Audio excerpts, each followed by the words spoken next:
Way sukod ang akong pagtuo, nga matuman ang akong mga damgo.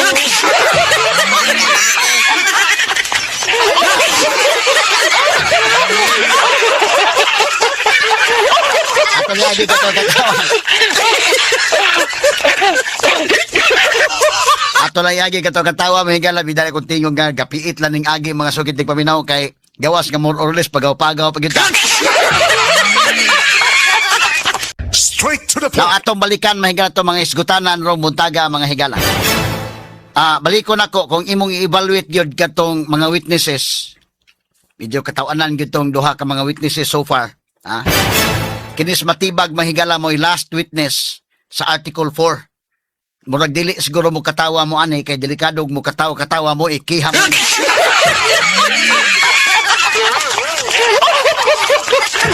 Ato ni agi katawa sa mga kaigalaan. Mahimo kang kasuhan mga sukid tig paminaw, Ba't kadtong duha, pulos man mga taga-NBI rig ilang witness day?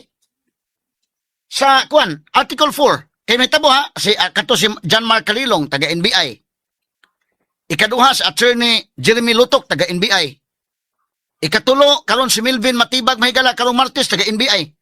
So asa man kag personal knowledge anag maohon? Mo na ay nakalisod ng napita mga higala. Karon ang giingon mga kagalaan nga doon na nahire nga assassin, ang duha ka mga witnesses wa man gyud makasulti. Why personal knowledge mahigala kitos Kalilong? Kisa may moingon nga na ay unya kadto pod si Attorney Lutok niingon sa I believe nga naka-hire na gyud pero wa ko'y personal knowledge. Kanang pagtuo lahi na nagtuo ko sa Bisaya pa na nagtuo ko nga naka-hire na og assassin pero wa ko'y personal knowledge. So asa kay bawo, asa ka kita, asa ka hibaw gyud. So imo na nang pagtuo. Kanang imong pagtuo dili man na facts.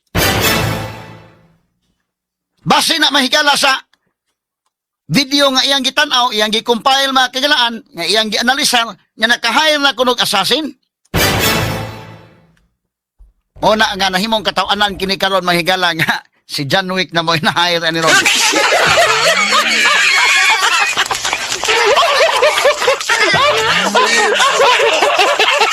Kaya ang gisulti mahigala, nagtuo ko nga naka-hire na og assassin kana objectionable man gyud kay ngano say pagtuo nga may mag-fax na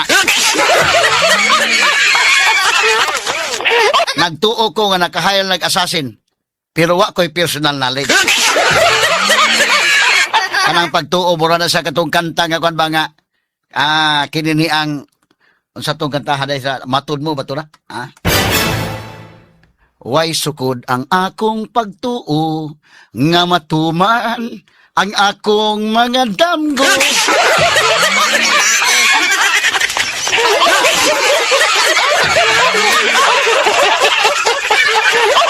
Ato lagi ka to katawa.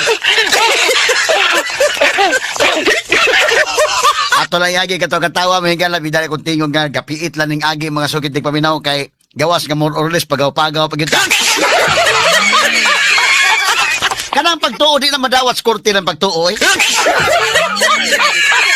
Ang ato gipangita ang facts. So katong iyang sentence pag iyon niya nagtuo ko naka-hire nag-assassin kadto dito madawat.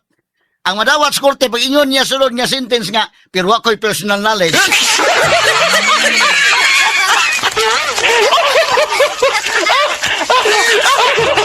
Kanang pulong pagtuo mahigala porbida Way sukod ang akong pagtuo, nga matuman ang akong mga damgo.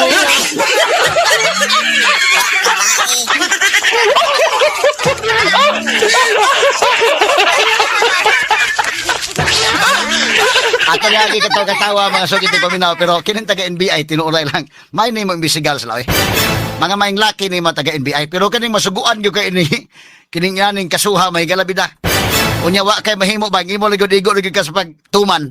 Lisod oy, kay actually kining kasuha ato ibalik ilang tumo nga pasakaan si Sara Duterte og kaso sa impeachment.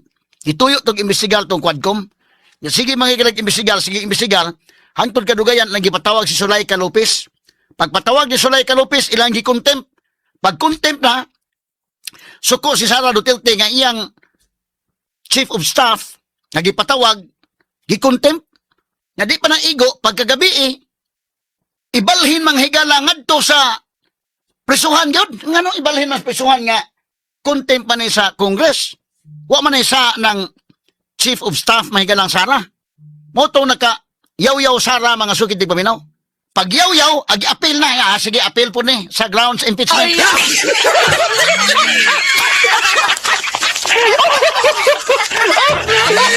Kanakton pag-istorya, kining nga articles, kining article 4, nagi suod yun ang grave threats sa mga inciting to sedition, wani appeals plano nila. Ang plano gyud katong confidential funds, sige, fishing expedition lagi. Antod kadugayan mahigalang, nasuko Sara, gisapot si Sara, appeal pod,